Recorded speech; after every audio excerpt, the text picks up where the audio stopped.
มื้อนี้ก็ตั้งจิตตั้งใจเนาะมาเนาะมาเบิ่งพื้นที่ตัวจริงแล้วก็ขอคำแนะนำจากทางพ่อแม่พี่น้อง FC นำเพราะว่าบ่จิตก็บ่เคยเนาะบ่เคยเข้ามาแล้วก็บ่เคยฮู้อีกว่าทางFC เนาะมีแผนการบอกว่าจังใดดีหันนะมื้อนี้น่ะสิมาเบิ่งตัวจริงบ่อนสิเจาะน้ำคันว่าฮู้แล้ววังนี้แล้วก็สิโทรหาทางเจ้าของที่ว่าเจาะน้ำนั้นมาทางเลยเพราะว่างบทางจิตน่ะมีแล้วพี่น้องเอ๋ยเนาะมีแล้วมากับบุมีผู้ใดเลยพี่น้องเนาะเบิดเท่านี้แหละขนาดน้องแต่อยู่คนละที่คนละบอนเนาะทางผู้รักผู้ใหญ่เพิ่นก็ถึงเฮ็ดเพื่อนให้เป็นดังเนาะเพราะฉะนั้นน้องแต่เอ้ยเนาะบุญเจ้าหลายแล้วน้องแต่เนาะดีใจน้ำเจ้าเด้เนาะที่ว่ามีทางจูดี้เนาะเพิ่นเฮ็ดให้อู้ยคันว่าบุมีเอ้ยเพิ่นกับทางเจ้าแม่เนาะที่ว่าทางเขาบาโอดีจะช่วยตั้งแต่เดิมมานี่อุ้ยคือสิบุมีซ้ำนี่ดีใจน้ำพี่น้องเนาะดีใจน้ำที่ว่าทางผู้รักผู้ใหญ่เนาะทางเอ้ยจูดี้แน่เป็นเฮ็ดให้จนได้มาฮอดขันนี้พี่น้องเอ้ยเนาะมีแต่ว่าจังใดกะเดี๋ยวซีพา FC ไปเบิ่งไปชมก่อนอื่นสิ่งที่สำคัญที่สุดพี่น้องเนาะทางบัจิตเองก็ขอบคุณขอบคุณทางพ่อแม่พี่น้องเนาะFC ที่ว่าคอมเมนต์กันเข้ามาให้กำลังใจเนาะและก็ให้คำแนะนำได้หลายอย่างเนาะมีแต่ว่าจังใดก็ได้เด้อพี่น้องเด้อเนาะคอมเมนต์กันเข้ามาให้กำลังใจเนาะพูดแหละหลังจากจบคลิปนี้ก็สิได้โทรหาน้องเต๋เพิ่นคือเก่า บอกให้น้องเพิ่นฮู้ก่อนว่าจังใดนะพี่น้องเอ้ยนี่บ่พี่น้องเอ้ยเนาะอยู่โซนนี้บ่เนาะโซนนี้บ่คำว่าโซนนี้เห็นทั้งเบาแอนเพิ่นบอกว่ามีแผนการว่าอยากเฮ็ดห้องน้ำติดพื้นครัวห้องน้ำสิแม่นโซนนั่นคันเจาะน้ำมันต้องโซนนี้เนาะพี่น้องเนาะมีความคิดเห็นว่าจังใดพี่น้องเอ้ยหมายตาไว้แล้ว ตัวนี้ซะพี่น้องเอ้ยเนาะลองเนาะอันนี้บ่จิตคิดว่าอยู่นี้เนาะอยู่บงเดียวกันกับเพื่อนนั่นเมตูนี่เนาะอยู่แถวโซนนี้เนาะ FC คิดว่าจังใดพี่น้องเอ้ยยังน่ะบ่จิตสิขึ้นเลยบ่อันขึ้นเบิ่งก่อนมันรับอนุญาตแล้วบ่ขึ้นมาเบิ่งเลย ไปจ้ะเดี๋ยวสิเด้จังได๋ก็มีเจ้าของเอ้ยก็มีแล้วนะมันเบิดเท่านี้แหละเฮามาก็บ่ได้เฮ็ดหยังเนาะก็นี่แหละนี่ก็ขึ้นไปเลาะเบิ่งเลาะชมให้กับอันทาง FC เบิ่งนํกันปอดเถอะแนะนำพี่น้องเนาะโอเคอยู่นะเนาะโอเคอยู่งามอยู่พี่น้องเบิดเท่านี้แหละเนาะ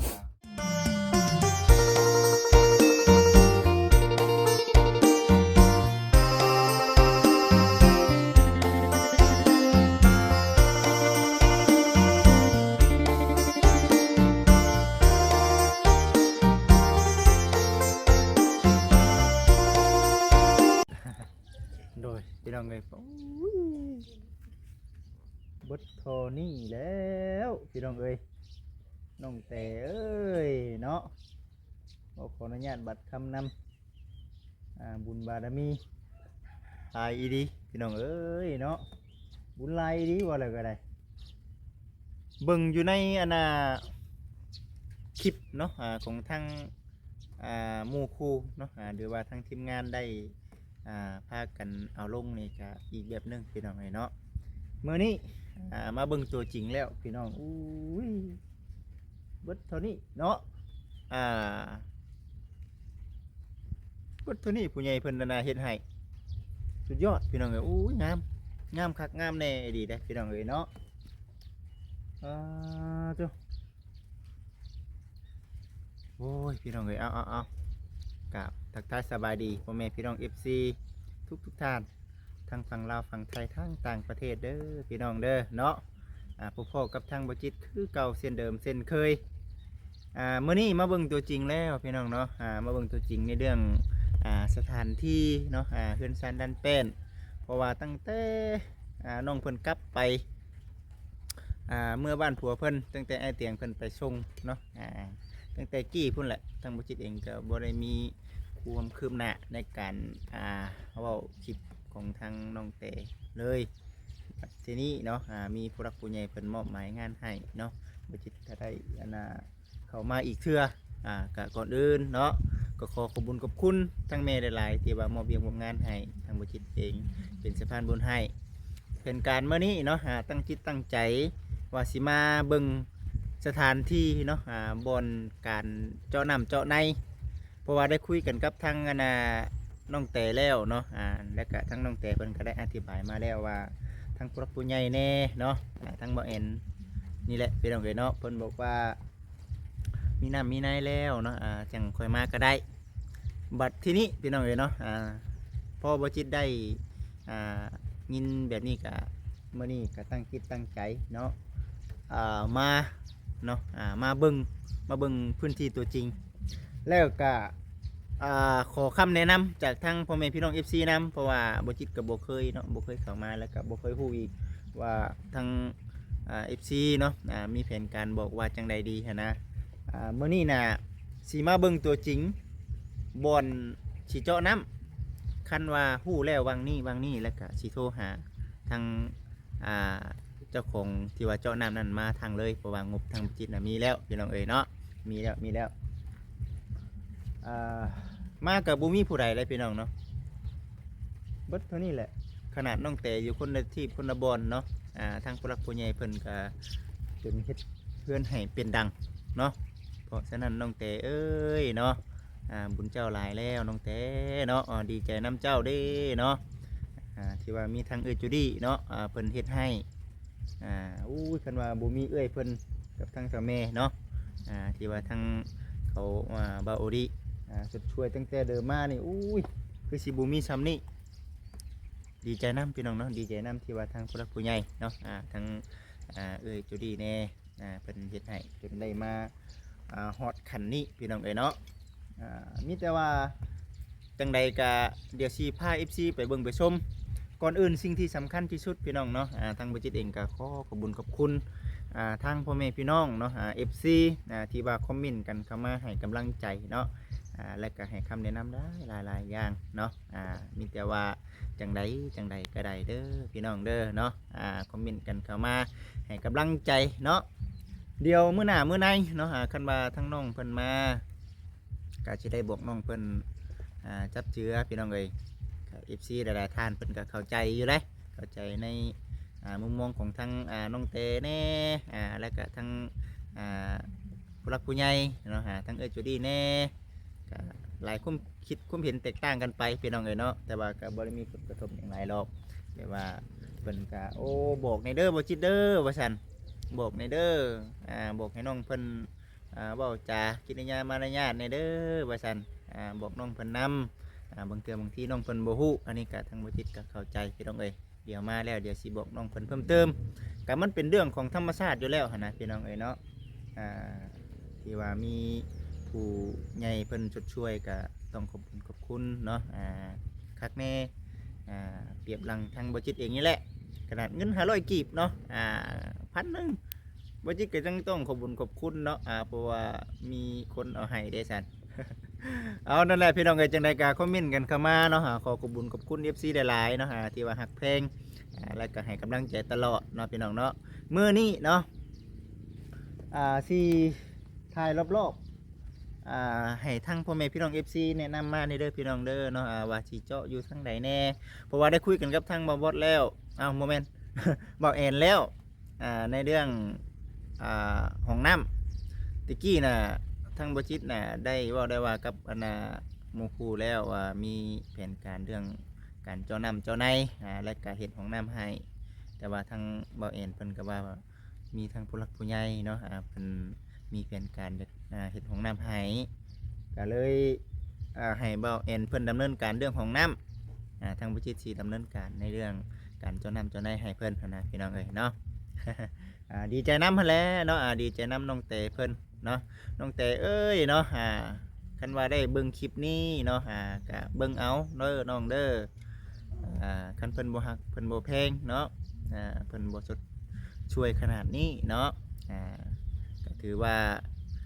บุญหลายแล้วเนาะสำหรับทางครอบครัวของทางน้องเพิ่นเองเนาะถือว่าสุดๆแล้วล่ะพี่น้องเอ้ยเบิ่งมุมใดก็งามเนาะเบิ่งแจใดก็งามงามไปเบิดทุกสิ่งทุกอย่างมีแต่ว่าเดี๋ยวสิเข้าไปเบิ่งก่อนเด้อพี่น้องเด้อเนาะเข้าไปเบิ่งก่อน พี่น้องเด้อนี่เด้นี่เด้มากับบ่มีผู้ใดแล้วพี่น้องเอ้ยเนาะ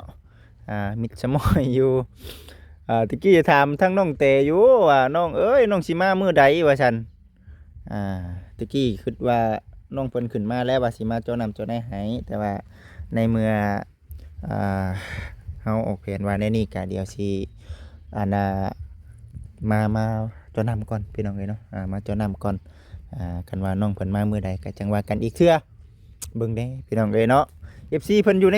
เบิ่งในหน้าจอชื่อได้พี่น้องเนาะมาเบิ่งตัวจริงนี่โอ้เฮงคือเฮงคักแล้วคักหลายอันนี้ก็เป็นทางเฮือนเนาะเป็นเฮือนโอ้งามเนาะเฮือนทรงไม้พี่น้องเอ้ยเนาะสวยงามหลายทาสีสแลกเดือดมุงทั้งจูดี้ทั้งบ่จิตเองก็ได้คุยได้ว่านํอยู่พี่น้องเอ้ยก็ฮักแพงเพิ่นคือกันนั่นแหละเบื่อกับน้องนั่นแหละพี่น้องเอ้ยเนาะแต่ว่าก็เพิ่นก็คือว่าแน่แหละพี่น้องเอ้ยเนาะ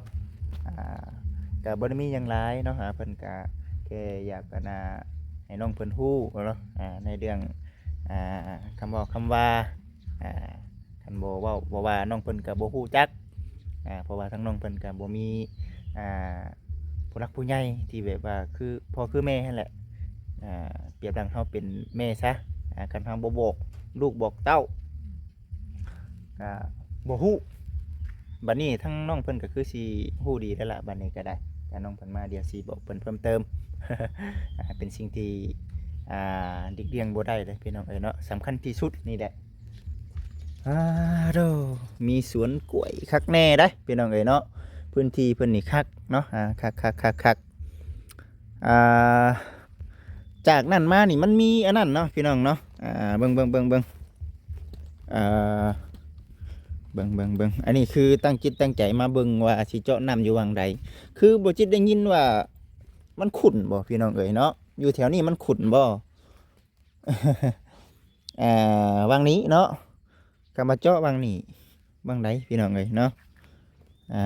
FC คอมเมนต์กันเข้ามาเด้อพี่น้องเด้อกันว่าชั้นก็เดี๋ยวสิมีแผนการเจาะเลยหรือว่าอยู่พุ่นบ่พี่น้องเอ๋ยเนาะอยู่ทางโซนนั่นบ่เบิ่งก่อนเดี๋ยวพุ่นแหละ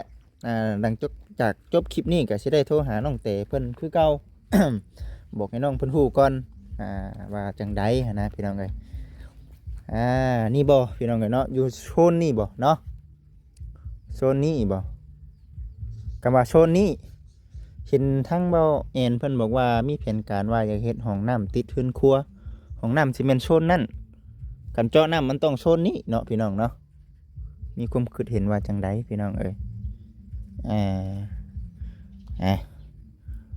หมายตาไว้แล้ว ตัวนี้ซะพี่น้องเอ้ยเนาะ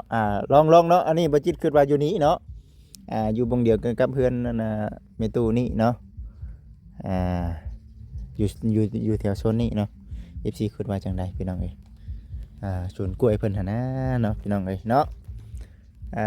มาเบิ่งโซนนี้ก่อนโซนนี้ก็คือว่าแหละพี่น้องเอ้ยเนาะก็สิมาเบิ่งอยู่ในมุมมองข้างนี้นี่คันว่าเฮ็ดเฮาต้องเบิ่งได้เนาะเฮาต้องเบิ่งเจาะน้ำแถวนี้ห้องน้ำเพิ่นเฮ็ดทางใดเนาะเดี๋ยวว่าเจาะอยู่ทางพุ่นคือบ่พี่น้องเจาะน้ำอยู่หน้าบ้านคือบ่เนาะพี่น้องเอ้ยเดี๋ยวสิปรึกษากับหมู่กับครูก่อนพี่น้องเนาะสิเฮ็ดจังใดดีว่าซั่นหั่นนะห้องน้ำสิขุดอยู่ทางใดเนาะห้องน้ำสิขุดอยู่ทางใดคันว่าเฮ็ดอยู่นี้เพราะว่าแผนการต่อไปเฮาบ่ได้มาหยุ่มเลยพี่น้องเนาะอันนี้คือเว้าในเรื่องอนาคตเนาะเว้าในเรื่องอนาคตน้องเพิ่นหาไร่เนาะก็สิชื่อไร่มาส่งมาใส่เนาะมันก็ในมุมมองจุดนี้เฮาสิบ่ได้ มาใกล้มันแล้ว มาใกล้มันแล้วคิดว่าจังใดล่ะพี่น้องเอ้ยเนาะอยู่แถวนี้ก็กว้างอยู่ได้เนาะกว้างอยู่แถวนี้โซนแถวนี้กว้างคือกัน แต่ว่ามันสีใกล้กันกับทางของน้ำบ่อันนี้ก็เบิ่งไปน้ำกันเดี๋ยวจักหน่อยพี่น้องเนาะเดี๋ยวสิขึ้นไปเบิ่งเทิงเฮือนขออนุญาตบัดคำนำทางเอ้ยจุดีนำเนาะแล้วก็ทางแม่เพิ่นที่ว่าเคยชดช่วยหั่นแหละก็คือเว้าเด้อเนาะแต่หลายท่าน FC เพิ่นก็คอมเมนต์กันเข้ามาอยู่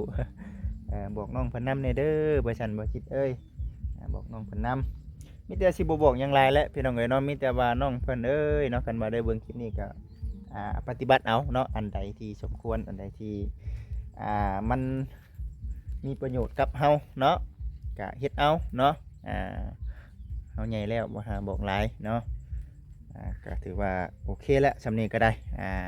อัดคลิปนี้ลงไปกับเว้าไปนำก็บอกด้วยความหักความแพงพร้อมพี่น้องเอ้ยเนาะคือผู้รักผู้ใหญ่นี่แหละ คันเพิ่นบ่ฮักบ่แพงเพิ่นบ่เฮ็ดพี่น้องเอ้ยเนาะเพิ่นเว้นให้ขนาดนี้เนาะขนาดอยู่คนละที่คนละบอนได้นี่เนาะอยู่คนละทิศคนละทางคนจักอยู่ใส่ยังเฮ็ดเฮือนให้เป็นดังพี่น้องเอ้ยเนาะอันนั้นแหละจังว่าโอ้หาใส่ปีเปื้อนบ่ได้ละพี่น้องเอ้ยเนาะสุดยอดหลายเว้าบ่สร้างทั้งทีน้องเพิ่นมาคำบอกคำว่าน้องเพิ่นมีการเปลี่ยนแปลงเพิ่นก็ฮักขึ้นเพิ่นก็แพงคือเก่านั่นแหละพี่น้องเอ้ยเนาะทั้ง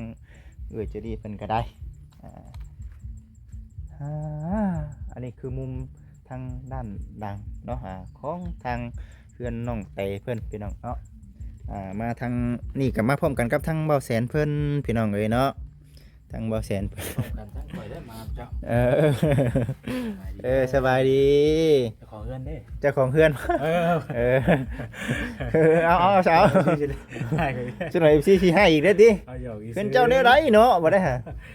มันงามบ่ เอาใช่เจ้าใช่เจ้าของเฮือนเพิ่นจ้ะ มันงามโพดเด้อไดเนาะหยอกซื้อ แม่น เยอะเนาะมาโดดบ่เห็นเจ้าของเฮือนอยู่ใส่รถอยู่สมอยสิมีอยู่บ่ว่าเฮาขี้รักบ่ บาดอกเห็นเนาะ โยเนาะญาติไม่ค่อย บาดอกเห็นทั้งเจ้าคิดว่าในใดในเรื่องการเจ้าน้ำเจ้าใน กะ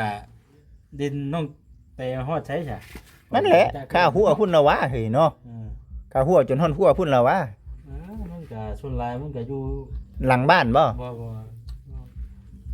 แถวหน้าก็ได้น้ำน่ะ เพราะว่าเฮา ว่าชัวเฮาแบบต่อไปว่าจะเฮ็ดของน้องของน้ำ แม่น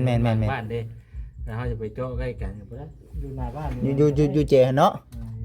อยู่เจหั่นซะอันนี้คือเฮาเว้ากันแล้วพี่น้องเนาะมีแต่ว่า FC ก็คอมเมนต์กันเข้ามา มันแม่ฮอดพุ่นบ่ฮอดพุ่นบ่ น่าจะแม่นอยู่เด้อตัวนี้บ่จักนำอยู่ครึ่งๆเนาะ ใกล้กับนั่นเนาะ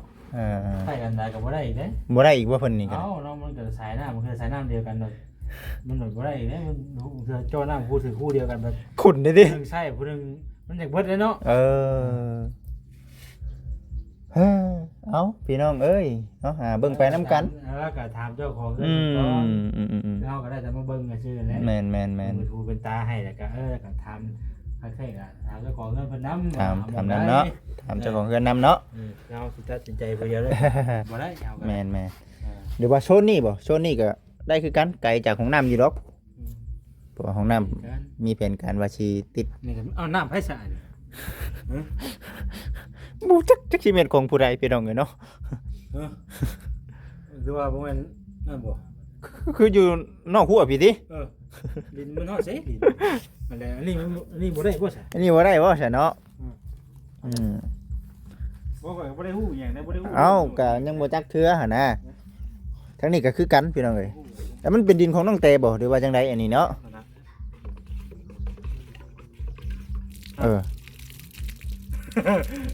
ดูว่ามันเป็นได้จังฮู้มันคือแบบเขาดีซะดูว่านี่มันเป็นได้จังเฮาบ่เข้าใจเด้ FC ก็น่าสิฮู้อยู่ดอกไปได้ยินเฮาก็ได้ยินข่าวว่าเพิ่นบ่มีน้ำกับห้องน้ำนี่แหละ มันใส่บ่ได้ดิบ่อะไรลงไปคงสิตรวจเลยแท้ บ่ออกได้บ่แซนเห็นบ่เนาะ หม้อมันเป็นน้ำนั่น พลอยบ่ เพราะมันคือมีลมหลายเท่าแบบมึงไง ตาดขึ้นแล้ว ฮ่าเนาะ เดี๋ยวมันก็สอบได้ใช่ไหมที่ ได้อยู่ดอก สอบได้ แต่ว่าบ่ฮู้ว่าเป็นของไผ ที่ว่ามันคะแนนว่ามันบ่ฮักลงไปพุ่นนะ สนามนะแต่ว่าเขาบอกว่าเป็นของไป แม่นเพราะว่าบ่ได้จังว่ากันเนาะ มันบอกว่า บ่ พังไป พังไป คืออยู่ในอยู่นะ ดินเพิ่นฮดใช้ค่าได้ติก็มาแต่ก็คือว่านั่นอยู่ได้เขา มาแล้วก็คือว่าเห็นผู้นั้นผู้นี้มาอยู่ แม่น เจ้าเช็ดบอกไปแน่จ้ะตอนเจ้าสิมา ยังบ่ได้เสร็จบอกมื้อนี้มื้อนี้ยังบ่ได้บอกมื้อนี้ เจ้าสิมาบ่ แม่นมื้อนี้ยังบ่ได้ว่ามื้อนี้เด้อ เพิ่นก็เข้ามาเรื่อยๆ แม่น บ่ได้มีหยังที่นั่น แม่น เพราะว่าแบบว่ามาก็จะเพิ่นก็ส่วนหลายกับเพิ่นตอนเพิ่นมาเพิ่นก็มาในหน้าเวียกเนาะ มาแบบว่าดำเนินการเรื่องเวียกเรื่องงานสินะวันนี้สร้างกับบ่มีบัดนี่มันก็ดำเนินการไปพุ่นละถ้าบ่เงียบตอนนี้คือไข่ อันนี้จังว่าเดี๋ยวสิเข้าไปเบิ่งก่อนพี่น้องเอ้ยเนาะ เขาเลยแบบ ประตูล็อกติเดี๋ยวสิขอขึ้นไปทั้งเฮือนนี่เด้ออยากขึ้นไปทั้งเฮือนนี่ให้บ่คำเด้โดยพี่น้องเอ้ยพี่น้องเอ้ยเอาบ่คำมาขึ้นมาเบิ่งน้ำกัน รอเบิ่งน้ำกันเลยบ่ ขึ้นมาเบิ่งน้ำกัน เนาะ จิ๊กหลอดเอ้ย มาจิกหลอด ถ้าเกี่ยวจะไม่เฉาเลยเนาะ ใหม่ไผใหม่เลยเนาะ ตัว รุ่นแบบ เสาให้ไหมอย่างเงี้ย อันนั้นแหละจะว่านะมันใหม่แฮงเลยเด้นี่พูด เสาให้ไหมนะครับบ้านน้องกับคุณบ้าหน่อย พูดถือเลยเนาะ เอาเสาไฟใหม่บ่ดอก แล้วมันกำลังใหม่ มันบ่ดี บ่ดอกยันใหม่แต่เห็น ใหม่เดียวมาก เนาะอิหยังน่ะว่าจิตสิขึ้นเลยบ่ ขึ้น น่ะ แล้วขึ้นเบิ่งก่อน มันรับอนุญาตแล้วบ่ ขึ้นมาเบิ่งเลย ไปจ้ะ ดูสิเด้เป็นไงกันเจ้าของเลยกูอยู่แล้วนะ มันเบิดเท่านี้แหละ เดินเข้ามากับว่าได้เห็นอย่างนอก ก็นี่แหละนี่ก็ขึ้นไปรอเบิ่งรอชมให้กับอันทาง FC เบิ่งนํกันปาเถอะแนะนำพี่น้องเนาะ โอเคอยู่ได้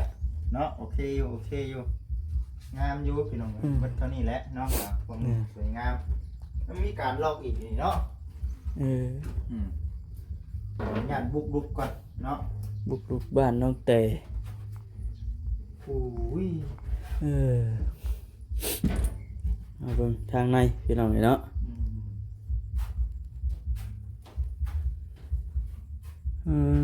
สีประมาณนี้เนาะยังท่านมีก่อนนี่ยังท่านมีก่อนดอก2 ห้องเนาะ นี่ โอ้ยเบิดเท่านี้แล้ว โอ้มันก็เบิดเท่านี้แหล้วเอาทำไรเนาะ เพิ่นอยากเฮ็ดให้ตัวนี้ก็ทั้งบ่แอนเพิ่นมีแผนการว่าสิได้ดำเนินการเรื่องหลังคาพี่น้องนี่ก็ต้องขอบคุณทั้งผู้รักผู้ใหญ่ทั้งบ่แอนเพิ่นก็ดีคือกันนั่นแหละพี่น้องเนาะก็ได้หลายทาสช่วยเหลือกันมาก็ได้มาได้แหละช่วยเหลือกันมันก็เบาผู้รักผู้ใหญ่เพิ่นท่านนึงท่านเดียว แม่น เนาะ หลายคนซอยกันนะ แม่น อันชื่อว่าก็ได้อันนี้คือสิเป็นเฮือนครัวเพิ่นนี่เนาะ โอ้ยผมขอบใจหลายๆเนาะ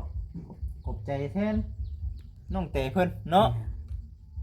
โอ้ยบ่ธรรมดาได้กว้างนี่พี่น้องเอ้ยเนาะกว้างเพิ่นกลัวเพิ่นกว้างขนาด แต่ว่าเจ้าได้คุยกับเราเมื่อนั้นน่ะฮู้แล้วบ่ว่าเราสิได้มามื้อใด น้ำแล้ว เจ้าน้ำเจ้านายแล้วเพิ่นบ่ แม่น้ำแล้วนี่คือเรามา แต่ แต่ ว่า ว่าไปได้จะอันจุดประสงค์เฮามามื้อนี้ จุดประสงค์มามื้อนี้เนี่ยคืออยากมาเบิ่งพ่อเนาะบ่อนเฮาสิเจาะน้ำ มาเบิ่งก่อนมาเบิ่งที่ทางก่อน แม่นคือเป็นการทางบ่จิตน่ะจุดประสงค์บ่จิตน่ะคือมีผู้รักผู้ใหญ่เพิ่นสิเจาะน้ำเจาะนายให้แต่ว่าทางผู้รักผู้ใหญ่ทางบ่จิตเพิ่นก็ได้ว่าได้ล่ะก็อิงตามเนาะอันใดที่ว่าสมมาพระควรอันใดที่ว่าเฮ็ดแล้วก็เฮ็ดให้น้องเพิ่นก็ถือว่าเฮ็ดโลดก็ถือว่าสิพากันดำเนินการนั่นแหละพี่น้องเอ้ยถือว่าสวยงามอยู่ห้องนี้เขาบ่ได้ห้องนี้เนาะ อัด ลืมอัดแล้ว จะยุ่งเข้าห้องแล้วเด้ ลืมเข้าห้องบ่โอ้ย อ้าวบัดอันนี้เด้บัดจิตบัดน้ำก๊อกเด้ น้ำก๊อกตัวนี้บ่จิตบ่ฮู้นำบ่ได้แม่นอันทางทีมงานเพิ่นมาเจาะบ่ จักสิว่าจัง บ่ ได๋ แม่นนกอันของนั่นเนาะตั้งแต่เนาะ น่าจะบ่แม่นอยู่พี่น้องเอ้ยเนาะ เนาะสวยงามพี่น้องเลยเนาะสวยงามคักไอ้ แนะนำปันยัง แนะนำคักดีแท่งน้ำอีกเด้จักแม่นของผู้ใด FC กับผู้กับคอมเมนต์กันเข้ามาเด้อพี่น้องเด้อเนาะนี่เข้ามาแบบพังๆเลยเนาะ ที่ว่าเขามามื้อนี้น่ะแปลนเป้าเนาะ บ่เห็นไผพี่น้องเอ้ยอ่า มาจังหวัดกาญจนบุรีอันนี้มาเบิ่งเพื่อนงามพี่น้อง มา เนาะ เบิ่งมาเบิ่ง เบิ่งเพื่อนงาม ตักแต่ก็กล้วยแล้วนี่เด้อข่อยเบิ่งต้นใดก็มีแต่หมากเพิ่นเอามาซักไว้สิจักนี่บ่จิต เนาะ ยกเสิดอกมื้อนี้กูน่ะ เราเคยเอามาซักเป็นหมากบ่นี่บ่ เอ้ามีแต่หมาก ต้นใดก็ เออ คุณโอ้ โอ้คักได้กวง อุดมสมบูรณ์เลยดิอันนี้ก็กล้วยก็ได้ มาเบิ่งสภาพการก่อน เออ เฮ็ดพี่ช่างอยู่คือบ่มีผู้ใดนี่ไปใส่เบิดแล้ มี ว สมอยแจ๊ดอยู่ดิ เออ อันนี้สิเป็นเฮือนครัวแล้วอันนี้เนาะ เป็นเพิ่นครัวแหละมีแผนการว่าสิเฮ็ดห้องน้ำติดเพิ่นครัวเนาะแล้วก็เดี๋ยวรอเบิ่งว่าทางบ่เอ็นเพิ่นสิ โอ้ต้องแบบว่าง่ายๆก็ต้องได้ปรึกษากับทั้งอันนั้นอีกบ่ มีทางผู้รักผู้ใหญ่ทางบ่เอ็นเพิ่นเป็นเรื่อง เออ ห้องน้ำเนาะเป็นห้องน้ำเพิ่นครัวแล้วก็เฮาเองนี่ก็ แต่ว่าเรื่องน้ำเรื่องในเด้จะเห็นแล้วบ่ที่ทางบ่ที่เจาะนะเห็นแล้วบ่ จะคิดว่าจังไดลองเบิ่งก่อนพี่น้องเอ้ยเนาะ FC คิดว่าจังไดเนาะแล้วก็เดี๋ยวสิถามมึงทางหมู่ครูน้ำพร้อมเนาะหมู่ครูน้ำปรึกษากันพร้อม จุดใดเนาะ จุดใดดีเนาะเด้อสวยงามมีการเทอันนี้อีกนะพี่น้องเอ้ยเนาะเทบนใต้ล่างเนาะทางใต้ล่างนี่ก็มีการเทปูนเนาะเทพื้น อืม กันเปื้อนกันขี้ตก กัน ขี้ เปื้อนกันเจือน อืม มันก็เบิดเท่านี้แหละเฮือนอัน นี้ นี้ แหละจังหวะความหักความเพลงของทางผู้รักผู้ใหญ่เพิ่นพี่น้องเอ้ยเพราะฉะนั้นบางสิ่งบางอย่างเพิ่นบอกสอนเฮาก็อันน่ะเฮ็ดเอาเนาะอะไรดีก็เฮ็ดเอาเด้อน้องเด้อเนาะเพิ่นดีนำเฮาดีเนาะเพิ่นเฮ็ดให้เฮาแบบนี้อุ้ยคือเฮาว่าเนี่ยขนาดน้องเพิ่นบ่ได้อยู่บ้านเด้อนี่เพิ่นยังเฮ็ดให้เบิดเท่านั้นความหักความเพลงเพิ่นพี่น้อง น้องเพิ่นอยู่บนหนึง อ่า แต่ว่าบัดอยู่ตรงนี้น่ะเฮือนแล้วเลยเนาะ แม่น ดีมุกดีใจนํเพิ่นพี่น้องเอ้ยเนาะ ดีใจน้ำคันว่าน้องได้เบิ่งคลิปนี้กับเบิ่งเอาเด้อน้องเด้อเนาะมาเบิ่งตัวจริงให้งามเนาะเบิ่งตัวในรูปก็เป็นอีกแบบนึงเนาะพอมาเบิ่งตัวจริงก็โอ้ยสวยงามคัก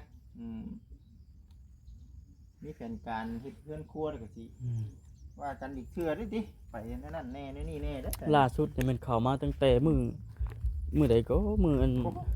ที่ว่าน้องแต่เพิ่นสิมื้อนั้นพุ่นเนาะ แม่นตั้งแต่มื้อนั้น มื้อนั้นพุ่นแหละพี่น้องเอ้ยแล้วก็บ่ได้อัน บ่ได้ดำเนินการเลย บ่ได้เข้ามาเลย เพราะว่าทางทีมงานเนาะทางบอสเบาโอดีก็มีการเคลื่อนไหวในเรื่องของทางน้องเพิ่นตลอดมาอยู่แต่ว่าทางเราเองก็บ่ได้มาพัวพัน แม่น เนื่องจากว่าทางผู้รักผู้ใหญ่เพิ่นก็บ่ได้มอบเบี้ยมอบงาน แม่ แน่ คือแบบนี้เด้อเนาะมีแบบมีงานก็ได้มีโอกาสเข้ามาดูสิแลพี่น้อง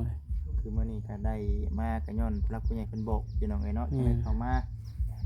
พอมาเบิ่งตัวจริงโอ้ยเนาะสุดยอดเลย แม่นสังกะสีกับอัน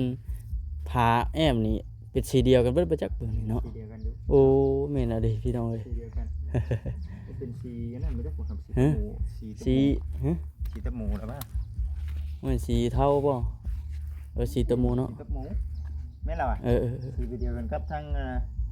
อันนี้เด้ แม่นไม้พนักเนาะ สีเดียวกับไม้พนักระเบียง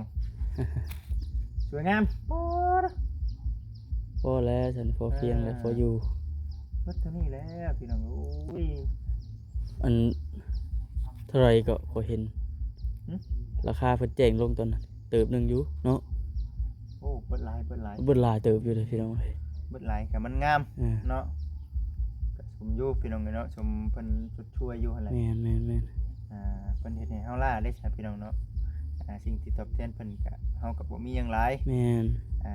ความฮักความแพง แม่ แล้ว น ก็ คำอวยชัยอวยพรเนาะ ขอบคุณขอบคุณ ขอบ เพิ่น ขอบคุณเพิ่น ตัวนี้แหละมันเป็นสิ่งที่หลายๆคนต้องเฮ็ดเนาะ แม่น บางท่านเพิ่นก็โอ้ยบ่เป็นหยังดอกว่าซั่นแต่ว่าเราก็ต้องว่าได้พี่น้องเอ้ยเนาะก็ต้องว่าบ่ดูคัก เจ้าของเพิ่นมานี่สิเป็นได้เด้เนาะโอ้ยว่า พื้น ซั่น ที่แนวนี้เนาะได้เรื่องอยู่ได้พี่น้องเอ้ยเนาะคัก เอ แม่น อ มาซะพี่น้องเอ้ยเนาะบ่คำมีหยังก็ โอเคเดี๋ยวค่อย เว้า สิ เบิ่งเด้อ เลาะถามไทยเบิ่งเพราะว่าทั้งบ่จิตก็ได้โอ้ร่มกันเนาะได้คุยกันแล้วกับทางบอกเอ็นเพิ่นเนาะเด็กว่าทั้งผู้รักผู้ใหญ่ที่เพิ่นมีแผนการจากเจ้านำเจ้านายให้เนาะก็ดีใจนํเนาะดีใจทั้งน้องเพิ่นนี่เด้นี่เฮือนมากำงามพี่น้องเอ้ยเนาะเฮือนงามได้พี่น้องเอ้ยเนาะงามบ่ดีแต่ว่าบางสิ่งบางอย่างก็ยังบ่ทันได้ครบถ้วนดอกแต่ว่าเฮือนซำนี้ก็โอเคแล้วพี่น้องเนาะคันว่าน้องเพิ่นมาก็สามารถขึ้นไปนอนได้แหละเพราะว่ามันแล้วเบิดเด้พี่น้องเอ้ยเนาะแล้วเบิดแล้วมีแต่เฮือนครัวซำใดซำหนึงซื่อๆหั่นนะเฮาเฮ็ดไปนำนอนไปนำมันก็โอเคแล้วเนาะต่อครั้งนั้นออกต่อครั้งนี้ออกต่อไปในอนาคตน้องเพิ่นก็โอ้ยเนาะงามเนาะเบิดตัวนี้แหละผู้หลักผู้ใหญ่เพิ่นเฮ็ดให้เด้อน้องเด้อดีใจนำหลายๆดีใจนำหลายๆไปซั่นพี่น้องเนาะสำหรับคลิปนี้ก็ได้ก่อนอื่นก็ขอขอบคุณขอบคุณเนาะทางแม่ที่มอบหมายงานให้กับทางบัจิตเองเป็นสะพานบุญให้เนาะและก็ขอบคุณขอบคุณทางจูดี้เนาะพร้อมด้วยกับทางผู้หลักผู้ใหญ่เพิ่นที่มีน้ำจิตน้ำใจสุดช่วยเหลือเนาะครอบครัวน้องเต้ตลอดมาจนมาได้ฮอดชำนี้พี่น้องเนาะเพิ่นก็บอกสอนด้วยความหักความแพงเนาะบางสิ่งบางอย่างเฮาบ่ฮู้เพิ่นก็บอกก็ถือว่าเป็นเรื่องปกติพี่น้องเนาะเพราะฉะนั้นทางน้องเองเนาะในเมื่อได้เบิ่งคลิปนี้แล้วก็ปรับปรุงตัวนํเนาะก็บ่ได้แม่นว่าน้องเพิ่นบ่ดีพี่น้องเนาะมีแต่ว่าอันใดดีก็เฮ็ดเอาเนาะ